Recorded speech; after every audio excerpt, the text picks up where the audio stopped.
जय बोलो देवादिदेव 1008 श्री भगवान महावीर स्वामी की, अहिंसा परमो धर्म की, परम पूज आचार्य गुरुवर श्री विद्यासागर जी महाराज की, परम पूज्य मुनि श्री 108 प्रमाण सागर जी महाराज की, पूज्य मुनि श्री 108 निर्वेद सागर जी महाराज की।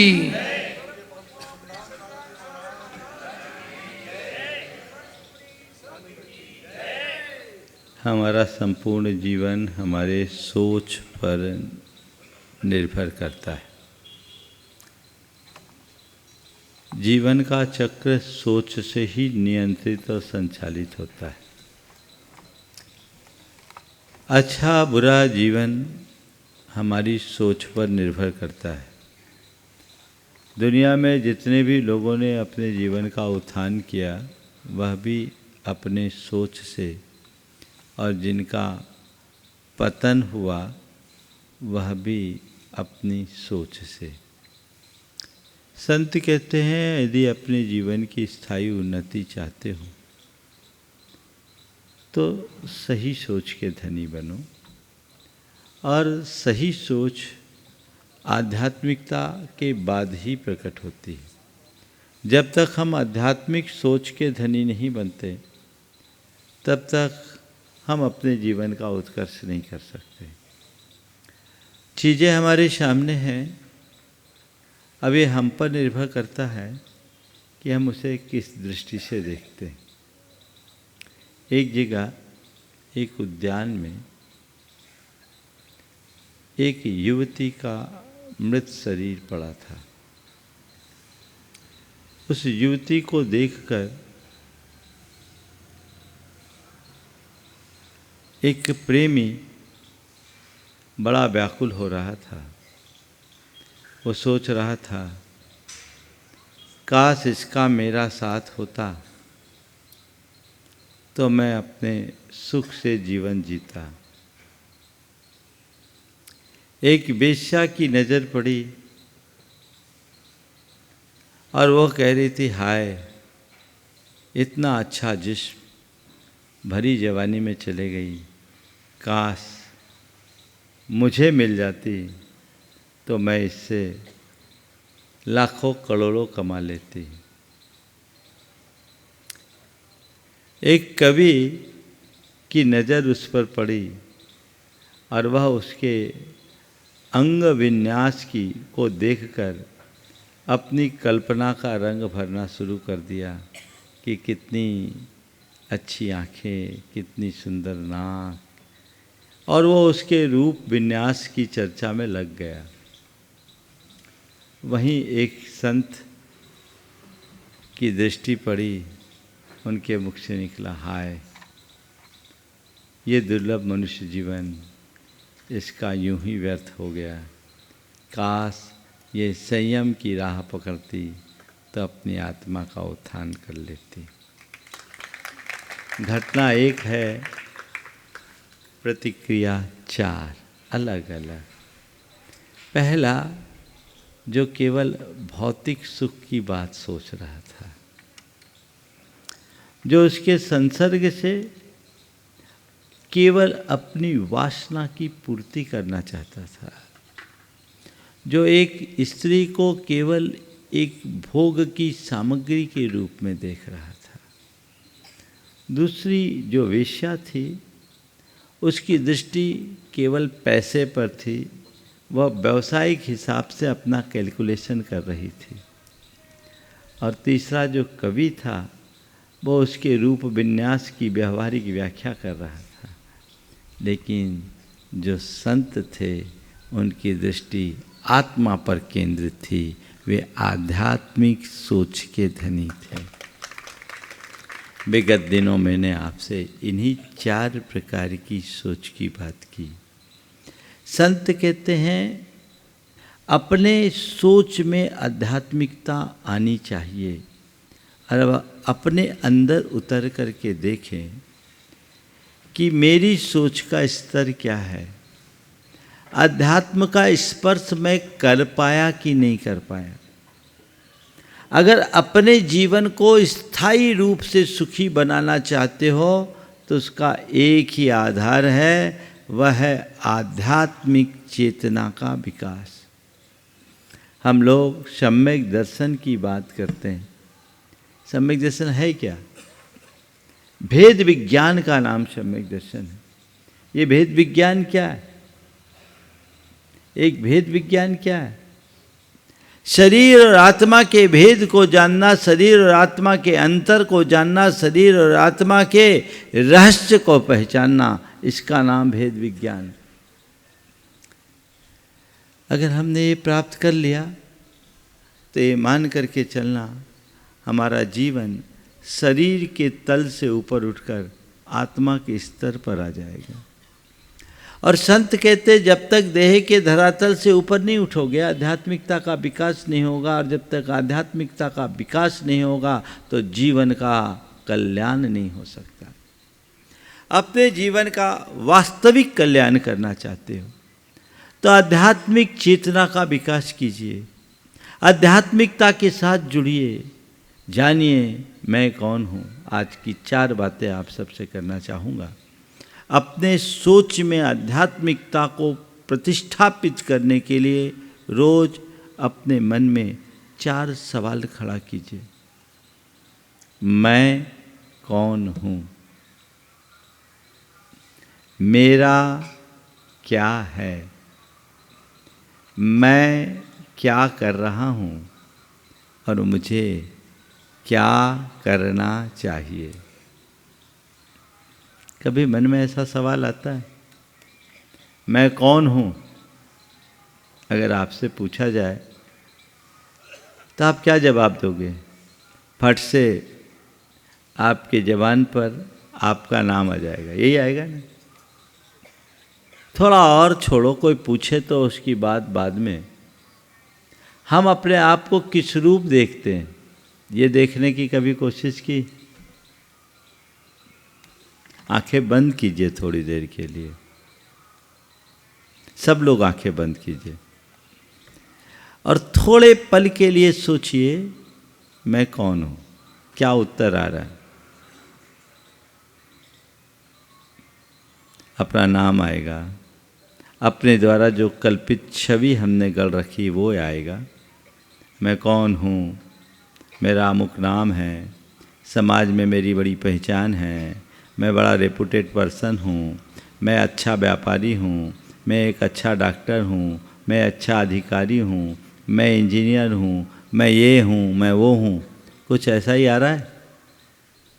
किसी के मन में आया कि मैं एक शुद्ध आत्मा हूँ? अगर एकाध के मन में आया हो तो हाथ उठाना। बड़ी अच्छी बात है। इसका मतलब तो भोपाल का तो रंग ही बदल गया है। ये अप्रत्याशित है। ये मतलब लग रहा है कि डायरेक्शन ठीक होता जा रहा है, लेकिन ये भी थोड़े पल के लिए फिर बदल जाएगा। मैं कौन हूँ, हमने प्राय अपने इस काल्पनिक रूप को ही अपना रूप मान रखा है। जो छवि हमने अपनी गढ़ रखी है उसे ही हमने अपना मान रखा है और पूरे जीवन उसी को मेंटेन करने में लगे रहते हैं। मैं कौन हूँ, मैं एक चेतन आत्मा हूँ, ये हमने सुन लिया, पढ़ लिया है, एक धारणा बना रखी है, लेकिन अंदर की मान्यता कुछ और है। अगर हर पल ये प्रतीति में रहे कि मैं शुद्ध आत्मा हूं तो तुम्हारा अभिमान और तुम्हारी आसक्ति पल में दूर हो जाए। है मैं कौन हूं, मैं तो ये हूं, मेरा ये है, मेरी छवि खराब ना हो जाए, मेरा नुकसान ना हो जाए, मुझे ये सब मेंटेन करना है, मुझे कोई चोट ना पहुंचा दे, मुझे कोई परेशान ना कर दे। ये सारे विकल्प किसके हैं? उस मैं के जिसे हमने मैं बना रखा है।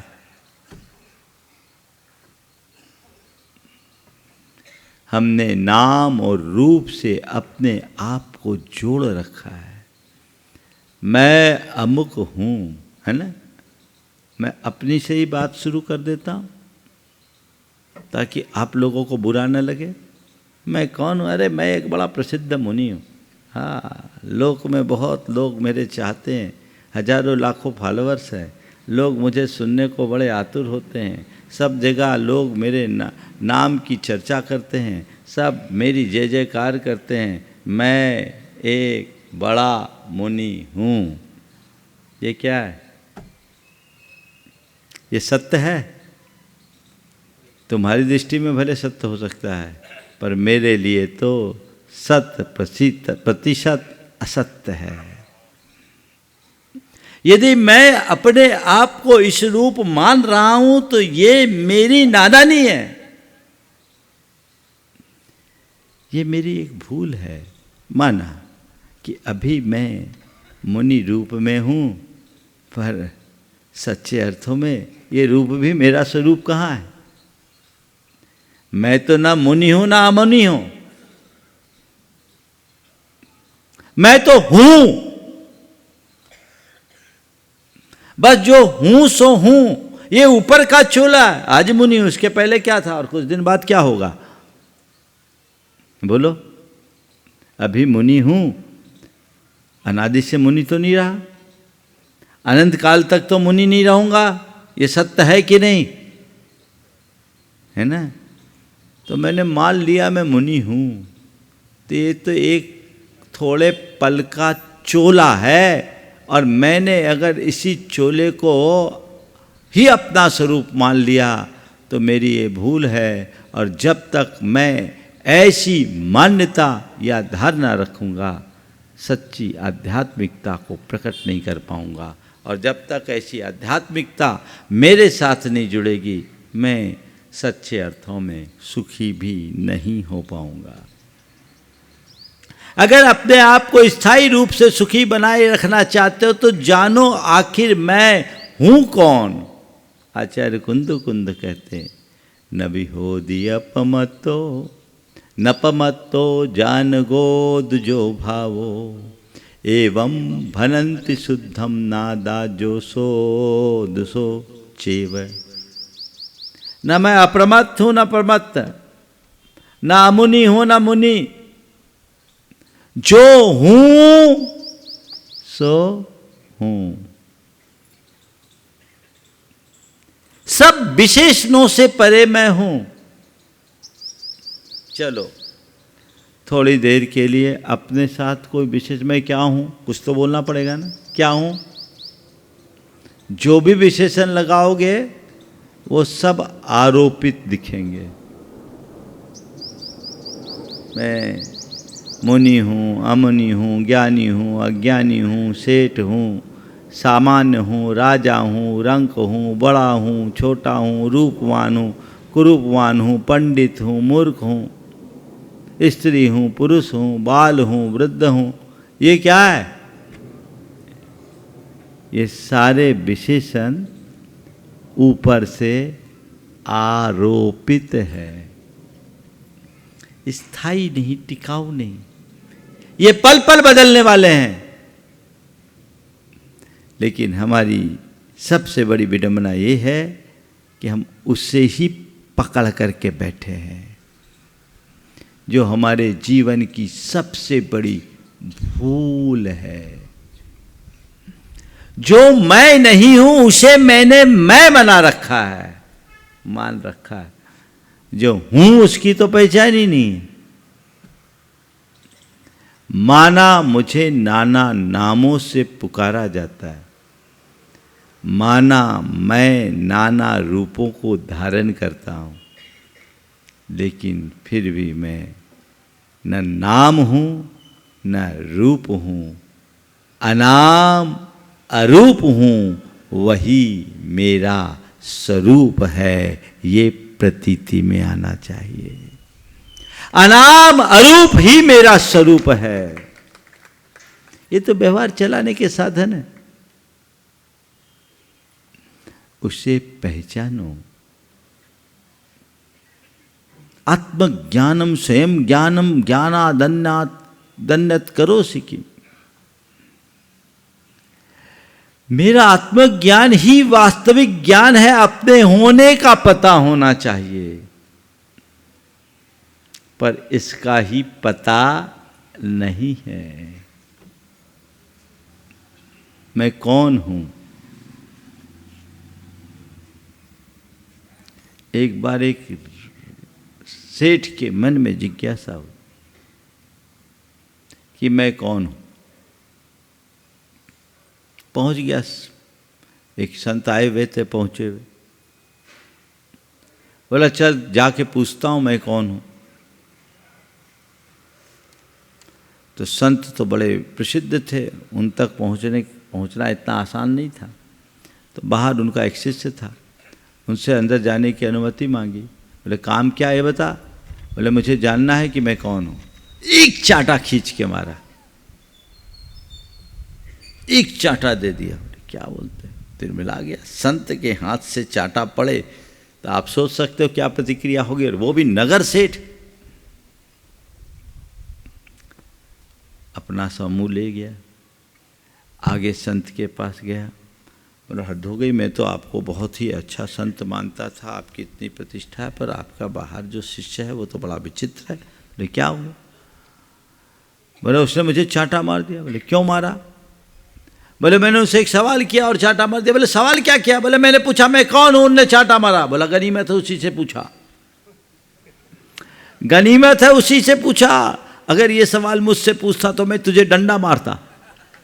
बोले हद हो गई गुरुदेव, क्या बात हो गई, ये डंडा क्यों मारते, इसमें क्या अपराध है? बोले जो सवाल खुद से पूछना चाहिए वो मुझसे पूछने आया है, तो तू चाटाई तो खाएगा और क्या खाएगा। जो सवाल खुद से पूछना चाहिए वो तू मुझसे पूछने आया है, तो आखिर तेरा हाल क्या होगा। काश हम ये सवाल अपने मन से पूछें और मन में ही उत्तर दें, उत्तर खोजें, मन में ही उत्तर प्रकट होगा। ये जो कुछ भी है वह मैं नहीं हूं, ये सब एक संयोग है। इन सब से जो परे है वह मैं हूं। एगोहम शाश्वतो आधा अणान दंसन लक्षणो शेषा में बाहिरा भावा सब्वे संजोग लक्षणा। मैं एकमात्र शाश्वत आत्मा हूं, ज्ञान दर्शन लक्षण मेरा स्वभाव है। उससे भिन्न जितने भी पदार्थ हैं वे सब संयोग है, न मैं हूं और न ही वे मेरे हैं।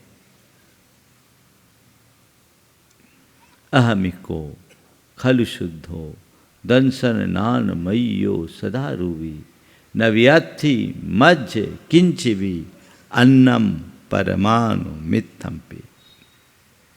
मैं एक शुद्ध ज्ञान दर्शनमयी रूपी आत्मा हूं,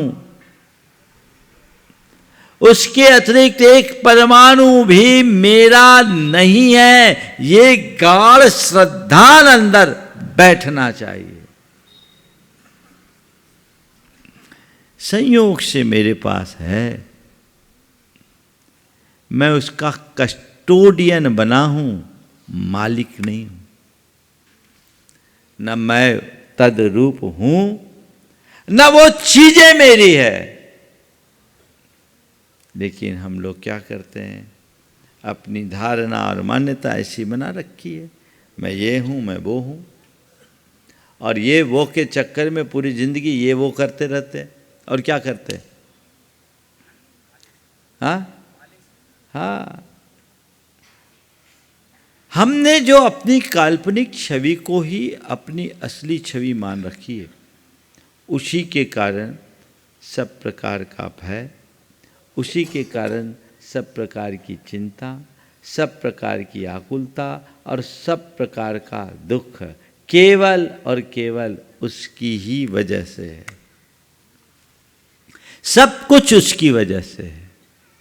यदि सोच पलट जाए तो जीवन का काया पलट हो जाए। एक संयोग है। संयोग को संयोग की भांति देखने वाले की दृष्टि ही कुछ और होती है। मैं क्या हूँ और मैं कौन हूँ, मेरा क्या है, ये सवाल को हम। गुरुदेव से जब एक बार पूछा सामायिक में क्या ध्यान करें, आत्मा का ध्यान करो बोलते हैं ना आप लोग, आत्मा का ध्यान करो तो उसमें तो ध्यान लगता नहीं। गुरुदेव से मैंने पूछा जब मैं ब्रह्मचारी था, तो गुरुदेव थे, उनकी बातें तो बहुत गूढ़ और रहस्य भरी होती थी और सूत्रात्मक शब्दों में बात करते थे। उन्होंने कहा कुछ मत करो, जो दिख रहा वो मैं नहीं, जो देख रहा वो मैं हूँ। क्या?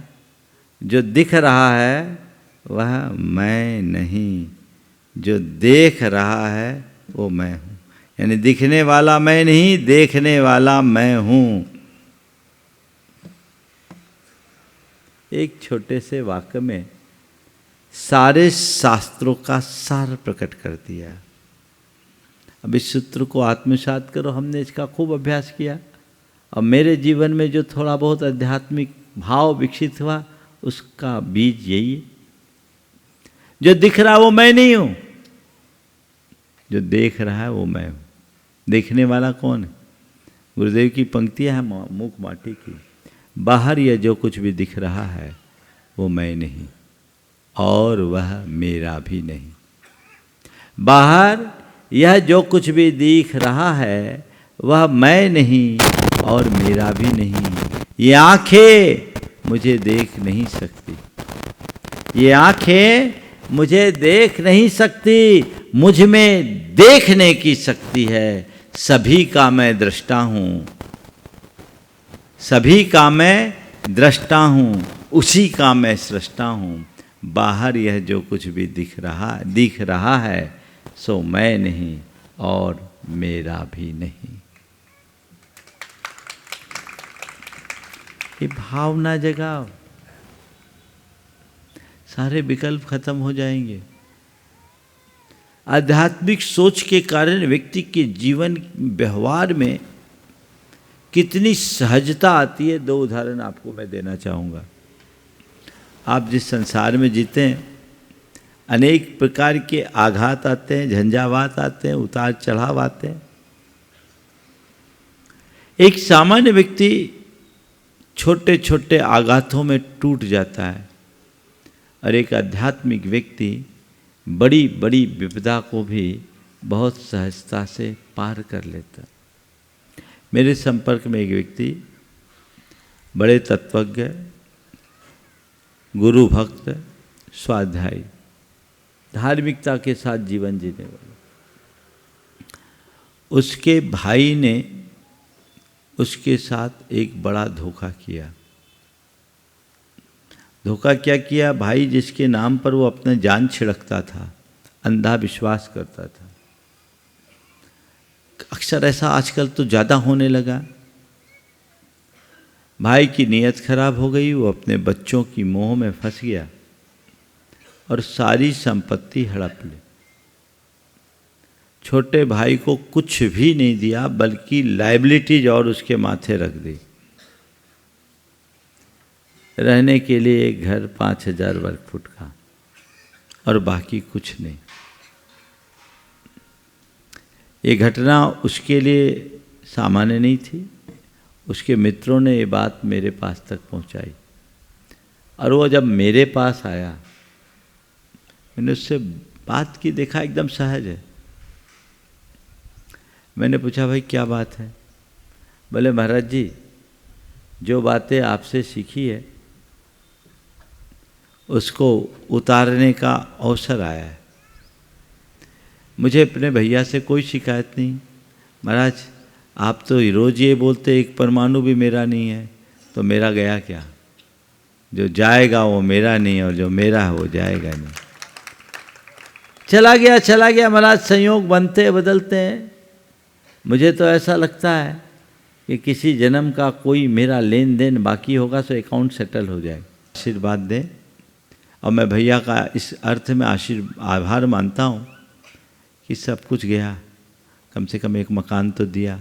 अगर वो मकान भी चला गया होता तो मुझे रोड पे रहना पड़ता। मैं आभारी हूँ भैया का। कुछ लोगों ने उन्हें सलाह दी कि तुम भैया पर केस कर दो। उसने कहा जिस भाई को मैंने पिता की तरफ पूजा, चंद रुपयों के पीछे उस पर केस करने से अच्छा तो मैं मर जाना पसंद करूँगा। उसने बोला कुछ नहीं करूँगा, और उसने कुछ भी नहीं किया। भाई से कोई शिकायत नहीं। ठीक है, लायबिलिटी है, फिर से नई गिनती शुरू करूँगा।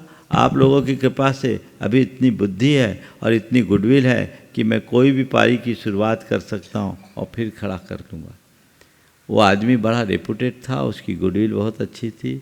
इस विपत्ति की घड़ी में उसके मित्र आ गया है। उसकी इस सोच से कुछ लोग प्रभावित हुए, और एक व्यक्ति जिसकी लेनदारी थी उसने कहा तुम हमारी चिंता मत करो, तुम रुपया और लो, तुम जैसे आदमी का पैसा कभी डूब नहीं सकता, तुम्हें जो देना है सबसे आखिरी में मुझे देना और अपना बिजनेस करो। उस आदमी को उसने उस स्थिति में रुपये दिए, फिगर मैं नहीं बोल रहा, अच्छा रुपया दिया, और काम शुरू करो। उस आदमी ने काम शुरू किया और आज बहुत सुदृढ़ स्थिति में स्थिर है, सबका पैसा भी चुका दिया और आराम से दान धर्म के साथ ठाट बाट पूर्ण जीवन जी रहा है। ये किसका मजा है? हाँ, आध्यात्मिक सोच का। दूसरा होता तो या तो भाई से लड़ पड़ता, कोर्ट कचहरी करता, और इसमें सक्षम नहीं होता तो डिप्रेशन का शिकार बना होता।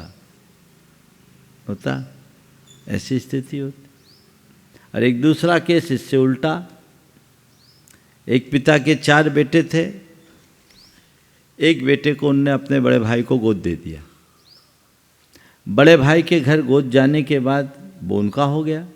उनके पास बेशुमार संपत्ति थी, लेकिन अपने पिता और भाइयों से लगाव था। उसने अपने कारोबार को बढ़ाया और उसके मूल पिता जैसा जैसा कहते गए वैसा करते गया, क्योंकि जो उनके जिनके घर वो गोद गया था उनकी मृत्यु हो गई जल्दी। तो वो अपने पिता को ही पिता जैसा देखा और उनके कहने पर जैसा कहते गए वैसा करता गया। लेकिन उसे इस बात का आभास नहीं रहा। पिता अपने 3 बेटों के मोह में फंसे रहे और सारी संपत्ति अपने बेटों के नाम करवा दी। धीरे धीरे धीरे धीरे जब इसको पता लगा, इसे बहुत बड़ा आघात पहुंचा, डिप्रेशन में चला गया। डिप्रेशन में चला गया कि मेरे साथ बहुत बड़ा धोखा हुआ, मेरा सब चला गया, मेरा सब चला गया। हालांकि इसके बावजूद उसके पास इतना था कि 2-3 पीढ़ी तक के लिए कोई चिंता की बात नहीं थी। लेकिन थोड़ा हिस्सा जो छोटे भाइयों के प्रति चला गया, और पिता ने ये सोच के किया कि ये थोड़े कमज़ोर हैं, इनको सहयोग होगा, और वो उधर चला गया, डिप्रेशन में चला गया, पूरा जीवन नीरस हो गया। अब बताओ जीने का मजा कब है? काश वो भी आध्यात्मिकता से भरा होता तो इस घटना को सकारात्मक रूप से लेता और उससे प्रभावित होने की जगह वो कुछ और आगे बढ़ने का काम करता। वो डिप्रेशन में नहीं जाता, वो दुगने उत्साह से काम करता। तो बंधुओं, हमेशा ये सवाल अपने सामने रखो। जैसे जैसे मनुष्य को अपने स्वभाव का ज्ञान होता जाता है, उसकी प्रवृत्ति में वैसे वैसे सहजता आने लगती है। तो अपने जीवन को सहज बनाए रखना चाहते हो, स्वभाव को पहचानो। तुम चाहो कि मेरे जीवन में किसी प्रकार का उतार चढ़ाव ना आए, तुम चाहो कि मेरे जीवन में सब कुछ हमेशा ठीक ठाक चलता रहे, असंभव। किसी के जीवन में ऐसा नहीं होता। थोड़े बहुत झटके मटके तो आते ही रहते हैं, ये चलेगा। लेकिन ये अध्यात्म का संबल ही इतना बड़ा आधार है जो सब आघातों में तुम्हें स्थिर बनाएगा। वैसी दृष्टि अपने भीतर होनी चाहिए। तो मैं कौन हूँ, मेरा क्या है, ये सवाल नित्य अपने आप से पूछिए।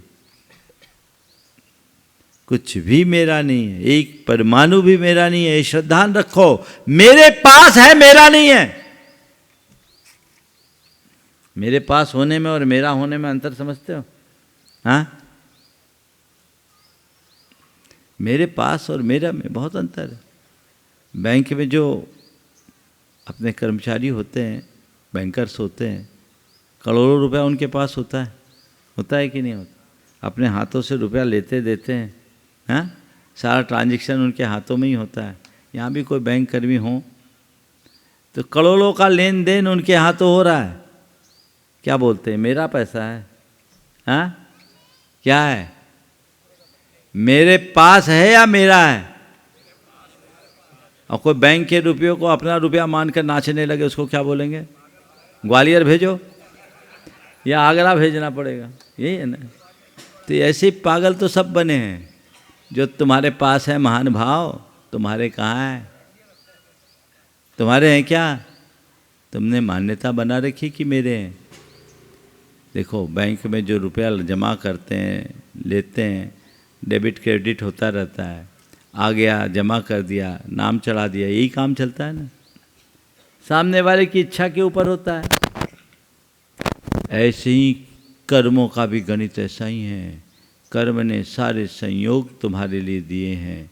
ये कब तुम्हारे इधर से उधर हो जाए पता नहीं, क्रेडिट डेबिट होता रहेगा, कोई भरोसा नहीं। और सारा सिस्टम ऑनलाइन है, एक कमांड में चीज़ें इधर से उधर हो जाती है। अरे अब क्या हो गया? वो क्या गया? ये तो पहले से तय था। तो मेरे पास है, मेरी नहीं है, ये दृष्टि अपने अंतर मन में जगा कर रखो। समझ गए? मैं क्या कर रहा हूं? गोरख धंधा। और क्या कर रहे हो? बोलो, क्या कर रहे हो? किसी से पूछो, जो भी बताएगा वो क्या कहेगा? पढ़ रहा हूँ, जॉब कर रहा हूँ, डॉक्टरी कर रहा हूँ, व्यापार कर रहा हूँ, धंधा कर रहा हूँ, ये कर रहा हूँ, वो कर रहा हूँ, ये कर रहा हूँ ना। ये सब क्या है? ये क्या है? गोरख धंधा। अनादि से ही करते आए हो। करना क्या चाहिए? आत्म कल्याण। क्या करना चाहिए? आत्म कल्याण। उसकी तरफ दृष्टि है। महाराज आत्म कल्याण करेंगे, कब? बोले मरने के बाद।